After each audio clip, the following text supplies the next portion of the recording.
અધ્યયન નિષ્પત્તિ આધારિત શિક્ષણ એટલે શું તેની ચર્ચા આપણે અહીં આગળ કરીશું. અધ્યયન નિષ્પત્તિ એટલે કે લર્નિંગ આઉટકમ્સ. જો આપણે એની વ્યાખ્યાની વાત કરીએ તો આમ કોઈ એને સ્પેસિફિક વ્યાખ્યા આપવામાં આવી નથી, પરંતુ જે ઇન્ટરનેટ ઉપર માહિતી છે એના આધારે મેં જે વ્યાખ્યા બનાવી છે તે કંઈક આ મુજબ છે. તે છે અધ્યયન નિષ્પત્તિ એ નિશ્ચિત અને માપન કરી શકાય એવું વિધાન છે.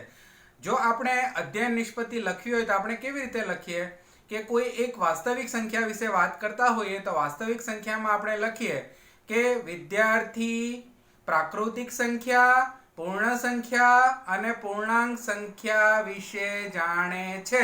એટલે કે એને ભવિષ્યકાળમાં નથી લખતા પરંતુ વર્તમાન કાળમાં લખીએ છીએ.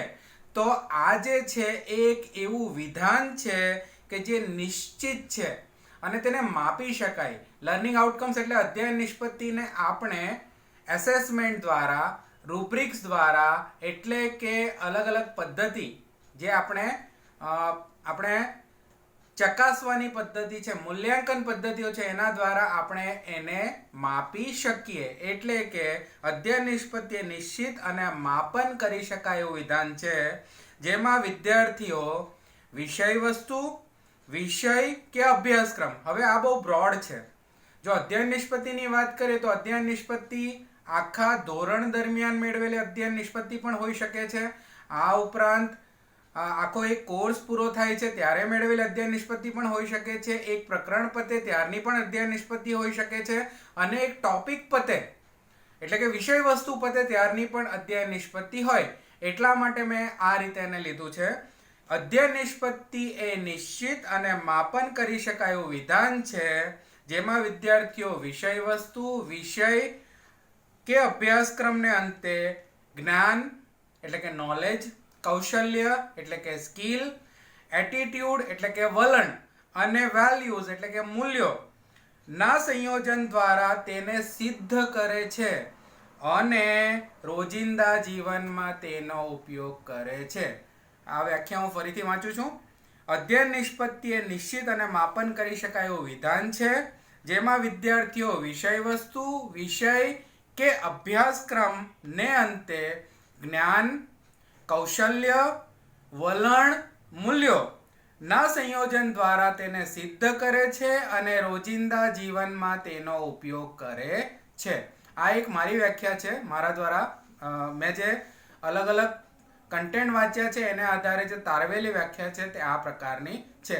હવે આપણે જો સામાન્ય અર્થમાં કહીએ કે લર્નિંગ આઉટકમ્સ એટલે કે અધ્યયન નિષ્પત્તિ શું છે, તો અધ્યયન નિષ્પત્તિ એ ક્ષમતા આધારિત શિક્ષણનો એક ભાગ છે. ક્ષમતા આધારિત શિક્ષણ એ શું છે? તો ક્ષમતા આધારિત શિક્ષણ એ એટલે કે લર્નિંગ આઉટકમ્સ જે કોમ્પિટન્સી બેઝ એજ્યુકેશનનો ભાગ છે. Competency base education is a combination of main four things. One is knowledge, skill, attitude and value. મુખ્યત્વે આ ત્રણ હોય પરંતુ વેલ્યુ આપણે એમાં એડ કરીએ. તો જો આપણે વાત કરીએ કે ક્ષમતા આધારિત શિક્ષણ એ જ્ઞાન, કૌશલ્ય, આ ઉપરાંત એટીટ્યુડ એટલે કે વલણ અને વેલ્યુઝ એટલે કે મૂલ્યો આધારિત એક શિક્ષણ છે. હવે સામાન્ય એક ઉદાહરણથી એને સમજીએ કે આ બધી વસ્તુઓ અધ્યયન નિષ્પત્તિ અથવા તો કોમ્પિટન્સી બેઝ એજ્યુકેશન જેને આપણે કહીએ છીએ ક્ષમતા આધારિત શિક્ષણ એમાં ક્યાં આવે છે? એક સામાન્ય ઉદાહરણ હું આપું છું કે એક ડૉક્ટર છે માની લો. હવે ડૉક્ટરે જ્યારે ઇન્જેક્શન આપવું છે તો એ સમયે એની પાસે જ્ઞાન હોવું જોઈએ. કેવા પ્રકારનું જ્ઞાન? તો ઇન્જેક્શન આપતા પહેલાં એ પોતાના હાથને ડિસઇન્ફેક્ટન્ટ કરશે.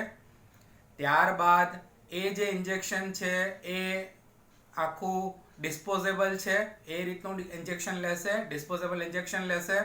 ત્યારબાદ જે પણ વાઇલ છે એને પ્રોપરલી એવી રીતે તોડશે કે જેથી એના કાચ કે કંઈક અંદર દવામાં ના પડે. ત્યારબાદ એમાંથી ઇન્જેક્શન ભરશે અને પછી એમાંથી એર બબલ્સ બહાર કાઢે છે એટલે કે હવા બહાર કાઢે છે અને ત્યારબાદ ઇન્જેક્શન મૂકે છે. એટલે આ પ્રાથમિક જ્ઞાન એની પાસે હોવું જોઈએ. જ્યારે કોમ્પિટન્સી બેઝ એજ્યુકેશન મેળવે છે ત્યારે એની પાસે આ જ્ઞાન એટલે કે નોલેજ હશે. ત્યાર પછી સ્કિલ. આપણે જાણીએ છીએ કે ડૉક્ટર કયા પ્રકારની સ્કિલ એટલે કે કૌશલ્યનો ઉપયોગ કરે છે. તો કેટલાક ડૉક્ટરો એવા હોય છે કે આપણને ઇન્જેક્શન મારે તો ખબર પણ ન પડે કે ઇન્જેક્શન વાગી ગયું. અને કેટલાક ડોક્ટરો એવા હોય છે કે 1 મહિનો સુધી યાદ રહે કે આપણે ઇન્જેક્શન લીધું હતું. તેમાં એનું કૌશલ્ય છે, જેની અંદર ઇન્જેક્શન કોઈ પણ જગ્યાએ ના મારી શકાય, પરંતુ ત્યાં આગળ એમને નસ શોધવી પડે, એટલે કે વેઇન શોધવી પડે ને વેઇનની અંદર એને ઇન્જેક્ટ કરવું પડે. એ પહેલાં એમને શું કરવું પડે, તો એ પહેલાં એ રૂથી એ જગ્યાને ડિસઇન્ફેક્ટન્ટ કરશે અને ત્યારબાદ વેઇન શોધી ત્યાં આગળ એ ઇન્જેક્ટ કરશે. આ થઈ એની સ્કિલ. જો ડૉક્ટર બહુ સ્કિલફુલ હશે તો આપણને ખબર પણ ના પડે કે ત્યાં ક્યાં ઇન્જેક્શન વાગી ગયું, અને એવાય ડૉક્ટર હશે કે જે આપણને મહિના સુધી યાદ રહે કે ઇન્જેક્શન માર્યું હતું. એટલે આ એની ટોટલ સ્કિલ ઉપર આધાર રાખે છે. પછી છે એટીટ્યુડ, એટલે કે એનું વલણ. તો વલણ ક્યાં આગળ આવ્યું? આ બંને વસ્તુ જ્યારે હોય, જ્ઞાન અને કૌશલ્ય, ત્યારબાદ આવે છે એનું વલણ. તો એ એક બિહેવિયરનો પાર્ટ છે કે એની અંદર બિહેવિયરલ ચેન્જીસ કયા પ્રકારના આવ્યા છે. એટલે કે ડૉક્ટર વેલ્યુ બેઝ એનો એટીટ્યુડ બનાવે છે કે આ જે ઇન્જેક્શન છે એને ક્યાંય નહીં ફેંકશે, એને પ્રોપરલી ડિસ્પોઝ કરશે. ડિસ્પોઝ કર્યા બાદ એને એ જે મેડિકલ વેસ્ટ છે એને પ્રોપર જગ્યાએ ડિસ્પોઝ થાય એની પણ ખાતરી કરશે. અને આ રીતનું જે એનું એટીટ્યુડ છે અથવા વલણ છે તે ઓબ્ઝર્વેબલ છે. આ તમામ વસ્તુ ઓબ્ઝર્વેબલ છે. ઓબ્ઝર્વેબલ એટલે કે જોઈ શકાય અથવા માપી શકાય તેવી. તો આ બધી વસ્તુ થઈ કોમ્પિટન્સી બેઝ એજ્યુકેશનની વાત. હવે આપણે કહીએ કે કોમ્પિટન્સી બેઝ એજ્યુકેશન ક્યાંથી શરૂઆત થઈ, તો NCF 2005 ની અંદર જ્યારે આવ્યું ત્યારબાદ 2015માં અધ્યયન નિષ્પત્તિ આધારિત શિક્ષણની ચર્ચા થઈ. અધ્યયન નિષ્પત્તિ આધારિત શિક્ષણ જ કેમ? તો આપણે જોયું છે કે વિદ્યાર્થીઓ આખો સિલેબસ ભણી જાય છે, ધોરણો પાસ કરી દે છે, ઇવન ડિગ્રી લઈ લે છે, અને ત્યારબાદ પણ જ્યારે એ પ્રોપર કોઈ જોબ કરવા જાય છે ત્યારે ફરીથી એમાં એ વસ્તુ શીખવી પડે છે. તો એનો અર્થ એ થયો કે આટલું ડિગ્રી લીધું, આટલું એજ્યુકેશન લીધું, આ બધું લીધું, તોય જો એમને ફરીથી સ્કિલ ડેવલપ કરવા માટે શીખવું પડે તો અધ્યયન નિષ્પત્તિ ક્યાં છે? આમાં જેણે અધ્યયન જ્યારે કર્યું ત્યારે એમની નિષ્પત્તિ કંઈક આવી કે ન આવી? તો એ માટે અધ્યયન નિષ્પત્તિની ચર્ચા થઈ. ઇવન આપણે જ વિચાર કરીએ કે આપણે BSc, MSc અથવા તો BA, MA જે પણ કર્યું હોય, ત્યારબાદ જ્યારે ટીચિંગ ફિલ્ડમાં આવ્યા તો ટીચિંગ ફિલ્ડમાં ટીચિંગ કરાવતા પહેલાં આપણે આખું રિવાઇઝ કરવું પડ્યું કે આ ટીચિંગ કરાવવાનું છે અને કેવી રીતે કરાવવાનું છે. તો આ આખું તે અધ્યયન નિષ્પત્તિ.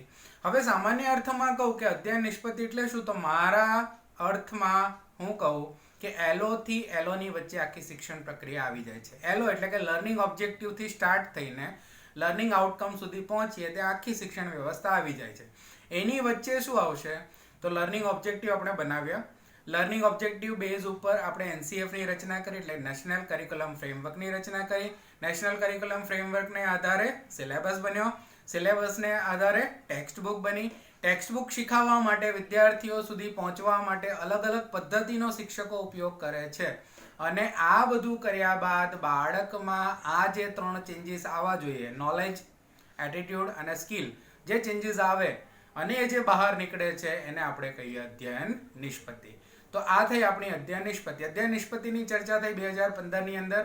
પછી 2017ની અંદર એલિમેન્ટરી એજ્યુકેશનની અંદર અધ્યયન નિષ્પત્તિ લાગુ પાડવામાં આવી. 2019ની અંદર જે આપણું સેકન્ડરી એજ્યુકેશન છે એની અંદર લાગુ પાડવામાં આવ્યું. અને હવે 2022ની આસપાસ એને સિનિયર સેકન્ડરીની અંદર લાગુ પાડવામાં આવી. અને હવે આપણે જે એજ્યુકેશન કરાવવા જઈ રહ્યા છે એ લર્નિંગ આઉટકમ બેઝ, એટલે કે અધ્યયન નિષ્પત્તિ આધારિત શિક્ષણ કરાવવાનું છે. અધ્યયન નિષ્પત્તિ આધારિત શિક્ષણ એ કમ્પ્લીટલી ટેક્સ્ટ બુક અને કન્ટેન્ટથી અલગ છે. એટલે કે જ્યારે આપણે આ શિક્ષણ કરાવીએ છીએ ત્યારે વિદ્યાર્થીઓને ધ્યાનમાં રાખીને, જેમ કે ગ્રામ્ય વિસ્તારનો વિદ્યાર્થી અને શહેર વિસ્તારના વિદ્યાર્થીને એક જ પ્રકારના ઉદાહરણો ન આપી શકાય. આપણે તેમની પૂર્વ જ્ઞાનને સમજી ત્યારબાદ એમને કયા પ્રકારના ઉદાહરણો, કયા પ્રકારના મેથોડોલોજી, કયા પ્રકારની પેડાગોજી એટલે કે શિક્ષણ પદ્ધતિનો ઉપયોગ કરવાનો છે તે શિક્ષક પોતે નક્કી કરશે અને એ મુજબ બાળકને શિક્ષણ કરાવશે. પરંતુ ઉદ્દેશ માત્ર એક ને એક છે કે આખું એજ્યુકેશન લીધા પછી અથવા આખો ટોપિક શીખ્યા પછી બાળકમાં ક્ષમતાનો વિકાસ થાય. આ થયો કોમ્પિટન્સી બેઝ એજ્યુકેશન. તો કોમ્પિટન્સી બેઝ એજ્યુકેશન આપવા માટે દરેક શિક્ષકોએ સજ્જ થવું પડશે. પોતાના વિસ્તારના બાળકો, એમની ક્ષમતા, એમનું પૂર્વ જ્ઞાન એ બધું ઓળખી આપણે અલગ અલગ જગ્યાએ અલગ અલગ પદ્ધતિનો ઉપયોગ કરવો પડશે. કયા પ્રકારની મેથોડોલોજીનો આપણે ઉપયોગ કરી શકીએ? તો સ્ટોરી ટેલિંગ એટલે કે વાર્તા દ્વારા, ડ્રામા એટલે કે નાટક દ્વારા, આ ઉપરાંત સ્માર્ટ બોર્ડ કે ટેકનોલોજીના ઉપયોગથી, એઆઈના ઉપયોગથી અથવા તો પ્રવૃત્તિ દ્વારા શિક્ષણ. આ તમામ વસ્તુઓ શિક્ષક ડિસાઈડ કરશે કે ક્યાં કઈ પદ્ધતિનો ઉપયોગ કરવાનો છે. જ્યાં આપણે એમ કહીએ છીએ કે અમુક દેશોની અંદર એજ્યુકેશન સિસ્ટમ નંબર 1 ઉપર આવે છે, ત્યાં આગળ જો હું તમને હકીકત કહું તો ત્યાં આગળ કોઈ એક સ્પેસિફિક સિલેબસ શિક્ષકોને આપી દેવામાં આવે છે, પરંતુ એમને કોઈ ટેક્સ્ટબુક આપવામાં આવતી નથી, એટલે કે કોઈ પાઠ્યપુસ્તક નથી. ત્યાં આગળ શિક્ષકોએ શાળા સમય બાદ બેસીને પોતાની પદ્ધતિ વિકસિત કરવાની છે કે જેથી બાળકમાં અધ્યયન નિષ્પત્તિ પ્રસ્થાપિત કરી શકાય. એમાં કોઈ પદ્ધતિ આપવામાં આવી નથી કે આ પદ્ધતિ અથવા આ ટેક્સ્ટબુકની અંદર આપેલું છે એ જ પ્રમાણે ભણાવવું, નહીં. પરંતુ બાળકમાં, જેમ કે માની લો કે નાનો બાળક છે, હવે એને લસા ગુસા શોધતા શીખે, તો લસા ગુસા માટે વિવિધ પદ્ધતિઓ હશે, પરંતુ એમાંથી કઈ પદ્ધતિનો ઉપયોગ શિક્ષક કરે કે જેથી બાળક લસા અને ગુસા શોધી શકે છે, તે માટે શિક્ષક પોતે પોતાની પદ્ધતિ ડિઝાઇન કરે છે. પરંતુ ઉદ્દેશ માત્ર ને માત્ર એક છે કે બાળક એ પદ્ધતિ અથવા તો એનો ઉપયોગ કર્યા બાદ, શિક્ષક જ્યારે ભણાવશે ત્યારબાદ એ અધ્યયન નિષ્પત્તિ પ્રાપ્ત કરે છે. હવે જો આપણે વાત કરીએ કે અધ્યયન નિષ્પત્તિ માટે શું કરવાનું, તો અધ્યયન નિષ્પત્તિ માટે આપણે સૌપ્રથમ માની લો કે કોઈક એક વસ્તુ આપણને ખ્યાલ છે કે આ ટોપિક ભણાવ્યા બાદ બાળક આ અધ્યયન નિષ્પત્તિ પ્રસ્થાપિત કરે છે, તો એ માટે પદ્ધતિ આપણે ડિઝાઇન કરીશું કે આ પ્રકારની પદ્ધતિથી ભણાવીશ તો બાળકની અંદર પૂરેપૂરું આ સમજી જશે. હવે એવું પણ નથી કે બાળકને આપણે જે સમજાવ્યું એ સમજી જ જશે, તો એ કઈ રીતે ખબર પડશે? તો આપણે જ્યારે આપણી ટીચિંગ મેથોડોલોજી અથવા ટીચિંગ પૂરું કરીએ ત્યારબાદ આપણે અસેસમેન્ટ કરીએ છીએ, એટલે કે મૂલ્યાંકન કરીએ છીએ. જો મૂલ્યાંકનમાં 100% સફળતા મળે તો એ પદ્ધતિ યોગ્ય છે. માની લો કે મૂલ્યાંકન પછી આપણને ખ્યાલ આવે છે કે 50% બાળકોની અંદર અધ્યયન નિષ્પત્તિ પ્રસ્થાપિત થઈ નથી, તો આજે તમે પદ્ધતિનો ઉપયોગ કર્યો છે અને એક ટીચિંગ ટૂલ તરીકે ઉપયોગ કરી શકો, પરંતુ જ્યારે તમારે અધ્યયન નિષ્પત્તિ પ્રસ્થાપિત કરવાની હોય તો આપે નવી પદ્ધતિ ડિઝાઇન કરવી જરૂરી છે કે જેથી 100% અધ્યયન નિષ્પત્તિ પ્રાપ્ત થાય. અધ્યયન નિષ્પત્તિ ઉપર અત્યારે પણ વર્ક ચાલી રહ્યો છે. આપણે જાણીએ છીએ મિત્રો કે યુનિટ ટેસ્ટ દર મહિને લેવાય છે. એકચ્યુઅલી યુનિટ ટેસ્ટ શું છે? યુનિટ ટેસ્ટ એ જ છે કે જેની અંદર મુખ્ય 4 વિષયો. પ્રશ્ન એમ પણ થાય કે આ 4 વિષયો કેમ? તો આપણે જે વાત કરી કે NAS અને GAS માં ગણિત, વિજ્ઞાન, ભાષા એ મુખ્યત્વે અને સામાજિક વિજ્ઞાન એનો સમાવેશ થાય છે, માટે આ સબ્જેક્ટની યુનિટ ટેસ્ટ દર મહિને લેવામાં આવે છે. આ યુનિટ ટેસ્ટ લીધા બાદ બાળકોમાં અધ્યયન નિષ્પત્તિ અને એમાં જે પ્રશ્નો કાઢવામાં આવે છે તમામ પ્રશ્નો અધ્યયન નિષ્પત્તિ આધારિત છે. અધ્યયન નિષ્પત્તિ આધારિત પ્રશ્નોની રચના કરવા માટે જે પણ અધ્યયન નિષ્પત્તિઓ પ્રસ્થાપિત કરવાની છે તમામ અધ્યયન નિષ્પત્તિ નીકળે છે, એ માટે મૂલ્યાંકન કરવા માટેના પ્રશ્નો કાઢવામાં આવે છે અને બોર્ડ દ્વારા એ આપવામાં આવે છે. ત્યારબાદ આપ જે અસેસમેન્ટ કરો છો અને માર્ક એન્ટર કરો છો એનાથી ખ્યાલ આવે છે કે બાળકમાં ક્ષમતાનો વિકાસ થઈ રહ્યો છે કે નહીં, તો એ માટે યુનિટ ટેસ્ટની પણ રચના કરવામાં આવી છે. તો મિત્રો આપણે જે વાત કરી કે કોઈ પણ પદ્ધતિને સક્સેસફુલ બનાવવા માટે છેલ્લે તો શિક્ષક જ એને સક્સેસફુલ બનાવી શકે. આચાર્ય ચાણક્ય શ્રીજીએ જે કહ્યું છે તે કે સાધારણ કભી શિક્ષક નહીં હોતા, પ્રલય और निर्माण उसकी गोद में पलते हैं.